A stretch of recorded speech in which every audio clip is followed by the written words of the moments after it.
We're starting off in a staggered column. This provides protection from left and right with a point man up front and a rear security covering the backside. The staggered formation allows the shooters to have interlacing arcs of fire, and they are also not vulnerable to grenades or frags. Weapons are facing outboard.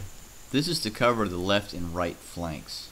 Keep your spacing, that way you're not taken out by the same guy. When the team observes the enemy, or you take incoming fire, call contact, the direction, in this case front, and the distance, which will be about 75 yards. For training we use metal paint trays. In this case, the left side of the fire team is providing suppression onto the targets.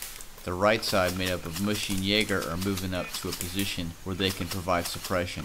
Once they're placed, we call set move. Set move is how you communicate to your buddies to let them know that you're set, ready, being that you're on target and firing. Once you're set, your buddy can move by calling moving. He's letting you know that he's moving to a new position and that you need to protect him with your cover fire. This is essential communication between you and your buddy, as well as your squad mates. Mushi and Jaeger are providing a consistent rate of fire onto the target. This distracts and pins the enemy down. Rico, Hoppy, and I are moving to the far left. What we're trying to do is flank the enemy, essentially getting out of their direct line of sight and attack their flank, which generally is more vulnerable, and when a direct attack on a target is not optimal. Despite what you see a lot, head-on attacks generally aren't the best case. Your enemy knows exactly where you are, and you end up stalemating or losing a bunch of your guys, and neither team can advance. Attacking oblique angles, which is your diagonals, allows you to get a vantage where you can see the enemy